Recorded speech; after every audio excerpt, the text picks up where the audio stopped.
నమస్తే, నేను సిరి. సుప్రీంకోర్టు అయితే జగన్ కేసుల విషయంలో అయితే కీలక నిర్ణయం తీసుకున్నట్టయితే మనం వార్తలు అయితే వచ్చాయి. సో ఇందులో ఏమేమి కీలక నిర్ణయాలు తీసుకున్నారు, సో ఎలాంటి చేంజెస్ అయితే రాబోతున్నాయి అనే అంశాన్ని మనకి వివరించడానికి మనతో పాటు ఉన్నారు ప్రముఖ సీనియర్ జర్నలిస్ట్ జగదేవ్ గారు.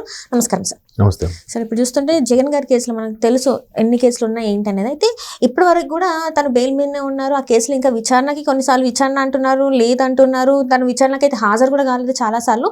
సో ఇప్పుడైతే రోజువారీ విచారణ మొదలవుతుందని చెప్పేసి కూడా అంటున్నారు. అండ్ అట్లనే సుప్రీంకోర్టు కూడా కీలక నిర్ణయం తీసుకుందన్నారు. ఇంతకీ ఆ నిర్ణయం ఏంటంటారు సార్? అంటే ఇది ఎప్పటి నుంచో నడుస్తున్నదే.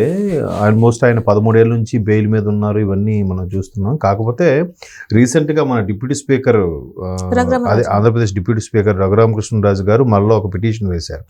ఆయన బెయిల్ని రద్దు చేయాలని, త్వరితగతిన కేసు పరిశీలించాలి. అండ్ మోర్ ఓవర్ తెలంగాణలో ఏదైతే ఇప్పుడు ప్రస్తుతానికి కేసు నడుస్తుందో అది వేరే పక్క హైకోర్టుకు మార్చితే బాగుంటుంది అన్నట్టుగా. అంటే ఇక్కడ అంశంలో చిన్న పొరపాట్లు అంటే ప్రాబ్లమ్స్ ఏంటంటే, ఇప్పుడు ఒక 2 ఏళ్ళు మహా అయితే 2-2.5 సంవత్సరాలకు మించి ఉండరు ఎక్కడ కూడా న్యాయమూర్తులు, అంటే జడ్జిలు, మేజిస్ట్రేట్లు. వాళ్ళు ఎందుకు ఉండరు అంటే, ఒక దగ్గర ఒక కోర్టు కానీ ఒక కొన్ని పరిసరాలకు కానీ అలవాటు పడితే వాళ్ళకు తెలియకుండానే ఆ ప్రాంతం మీద కానీ, ఆ ప్రాంతంలో పరిచయమైన వ్యక్తుల మీద కానీ, వ్యవస్థల మీద కానీ తెలియకుండా ఒక సాఫ్ట్ కార్నర్ ఏర్పడినప్పుడు, జడ్జెస్కి కూడా తెలియకుండా ఒక చిన్న సాఫ్ట్ కార్నర్ ఏర్పడితే తీర్పుల్లో ఏమైనా తేడాలు వస్తాయనే ఉద్దేశంతో ఇట్లా మారుస్తూ ఉంటారని చెప్పి ఒక పెద్ద ఆయన చెప్పారు. మేబీ నాకు చెప్పిన లాజిక్ కరెక్ట్ అనిపించింది. అంటే అంతే కదా, ఇప్పుడు న్యాయమూర్తి అనేవాడు ఆయన దృష్టిలో కట్టుకున్న పెళ్ళమైనా ఏ బయట మహిళని ఎవరైనా ఒకేలాగా ట్రీట్ చేయాలనేది న్యాయ నిపుణులు చెప్పే మాట. సో అందుకు ఎప్పటికప్పుడు మారుస్తున్న నేపథ్యంలో ఇక్కడ దాన్ని కొంతమంది ఆ పాయింట్ని లొసుగులుగా తీసుకొని మెల్లగా డ్రాగ్ చేసి, సార్ మేము నాకు వాయిదా ఇప్పించండి, నెక్స్ట్ నేను దీనికి సంబంధించి వివరణిస్తాను, ఒక్క వాయిదా ఇప్పించండి, నేను మా ఓడికి తెప్పిస్తాను, ఇంకొక వాయిదా ఇప్పించండి, మా ఓడు పిల్లల కోసం లండన్ వెళ్ళాడు, ఇలా ఏదో ఒకటి కొన్ని చెప్తే సెంటిమెంట్గా. అంటే న్యాయమూర్తులు న్యాయాల్లో కూడా చట్టాల్లో కూడా కొన్ని పాయింట్లు ఏంటంటే, ఒక దుర్మార్గుడు తప్పించుకున్నా పర్వాలేదు కానీ ఒక మంచివాడికి శిక్ష పడకూడదు అనే కాన్సెప్ట్లో ఎప్పుడు నడుస్తుంటాయి. కాబట్టి వీళ్ళు ఏం చేసి సర్లే అని అవకాశం ఇస్తారు. ఒక 4-5 వాయిదాల వరకు ఇస్తుంటారు ఒకే అంశం మీద. సో అలా ఇచ్చినప్పుడు దాన్ని వాడుకొని మళ్ళీ అలా డ్రాగ్ చేసి, సరే ఒక కొలిక్కి వచ్చింది దాని మీద తీర్పుని ఇద్దాము అనుకునే టైంకి ఆ 2 ఏళ్ళలో ఆయన న్యాయమూర్తి ట్రాన్స్ఫర్ అయ్యి వెళ్ళిపోవడం తర్వాత మళ్ళీ ఇంకో ఆయన వస్తాడు. ఆయనకి మళ్ళీ మొదటి నుంచి కేసు అంతా స్టడీ చేయాలిగా. ఏంటి, ఎందుకు, ఎవరు పెట్టారు, సిబిఐ వాళ్ళు ఏం పెట్టారు, ఈడీ వాళ్ళు ఏం పెట్టారు, ప్రభుత్వం తరపున ఏం పెట్టారు, ఆ వ్యక్తి నుంచి ఏమొచ్చింది, ఎవరిది కరెక్టు, ఎవరిది రాంగు, ఎవరిది ఒప్పు, ఎవరిది తప్పు, ఏంటి, ఇవన్నీ మళ్ళీ పరిశీలించేసరికి మళ్ళీ ఇంకో 2 సంవత్సరాలు, 2.5 సంవత్సరాలు, మళ్ళీ ఇంకోటి మారిపోవడం. అలాగా డిశ్చార్జ్ కేసెస్ అంటారు ఇవి. కొన్ని అయితే తీర్పు వెలువరించే టైంకి కూడా ఆయన ట్రాన్స్ఫర్ అయిపోయిన సందర్భంలో ఇంకా మరి ఆప్షన్ లేదు. అంటే మరి ఎందుకు అది మార్చట్లేదో నాకు తెలియదు. ఇప్పుడు అంత స్టడీ చేసి ఆయన తీర్పు ఇచ్చే టైంకి ఆయనైనా లెటర్ పెట్టుకోవచ్చు కదా సుపీరియర్గా, సుప్రీంకోర్టు న్యాయమూర్తికో లేదా హైకోర్టు న్యాయమూర్తికో, అయ్యా నేను ఇంకా ఈ కేసు పూర్వాపరాలన్నీ పరిశీలించాను, ఇంకా తీర్పు ఇవ్వబోతున్నాను, దీని మీద ఒక్కసారిగా నాకు ఒక వారం గడువో 2 రోజులు గడువు ఇప్పించండి, తీర్పు ఇచ్చాక వెళ్తాను అని చెప్పడము, లేదా ఈ కేసు అన్ని నెక్స్ట్ వచ్చే వారికి హ్యాండ్ ఓవర్ చేసే ఆప్షన్ జనరల్గా కంపెనీస్లో అయితే ఉంటాయి. ఇక్కడ ఆప్షన్స్ లేవు. ఇప్పుడు షిఫ్ట్ రిలీవ్ అయ్యాడు అనుకోండి, నెక్స్ట్ షిఫ్ట్ వచ్చేవాడికి ఆ రిలీవింగ్ అప్ చెప్పాలి.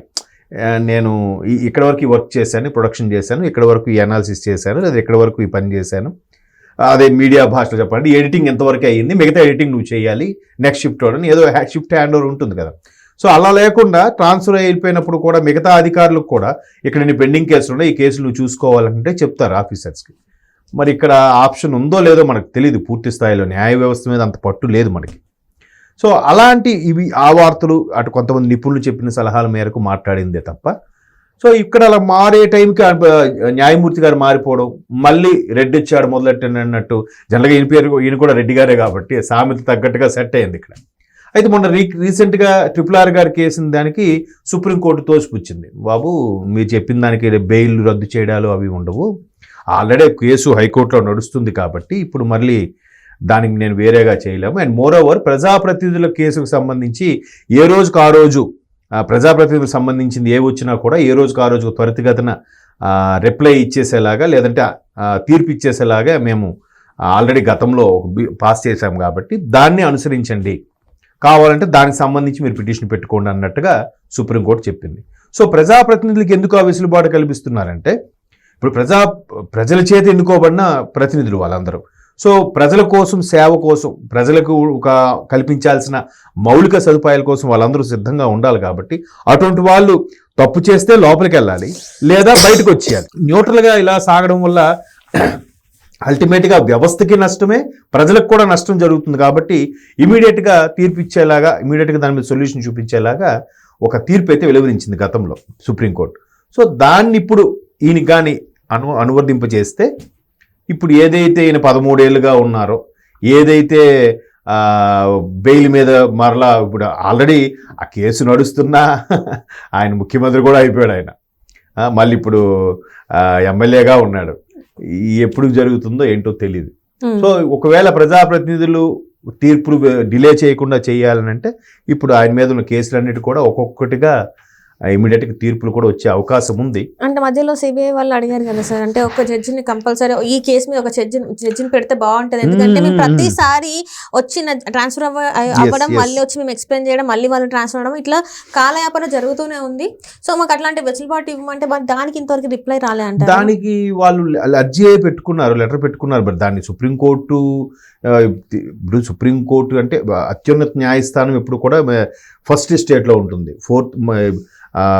ఏదైతే సిబిఐ, పోలీస్ డిపార్ట్మెంట్ వ్యవస్థలు అన్నీ ఉన్నాయో ఇవన్నీ కూడా అందులో భాగంగా ఉంటాయి. ఫస్ట్ స్టేటు మొత్తం న్యాయ వ్యవస్థ, సెకండ్ స్టేటు లెజిస్లేటివ్ అంటే పరిపాలనా విభాగం, అట్లా ఫోర్త్ స్టేట్ మన మీడియా చెప్పుకుంటాం.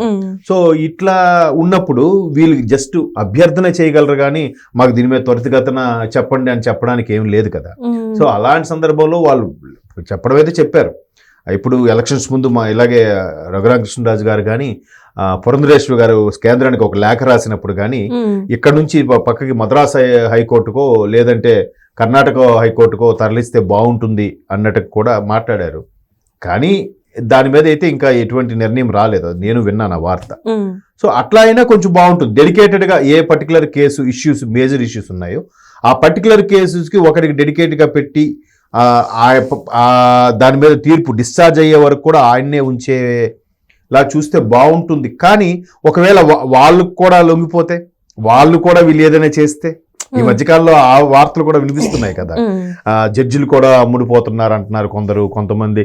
ఇదే జగన్మోహన్ రెడ్డి గారు న్యాయ వ్యవస్థ మీద కూడా ఆయన డౌట్ రైజ్ చేశాడు, సుప్రీంకోర్టు వ్యవస్థల మీద కూడా. సో అలాంటి విమర్శలకి తావివ్వకూడదని వాళ్ళు కంటిన్యూస్గా లేదా డెడికేటెడ్గా ఒకరు పెట్టకపోవడానికి కారణం అయి ఉండొచ్చు. బట్ చూద్దాం, ప్రజాప్రతినిధులకి ఏ రోజుకు ఆ రోజు క్లియర్ చేయాలి అంటే అట్లీస్ట్ ఒక 6 నెలల లోపల క్లియర్ చేస్తారుగా. అలా జరిగితే మరి ఇప్పటికైనా జగన్మోహన్ రెడ్డి గారి కేసులు ఆయనే నిందితుడని నేరారోపణ నిజం అవుతుందో మరలా ఇంకా డ్రాగన్ అవుతుందో చెప్పలేము. చూడాలంటే చూడాల్సింది. Thank you so much sir. Thanks అమ్మా.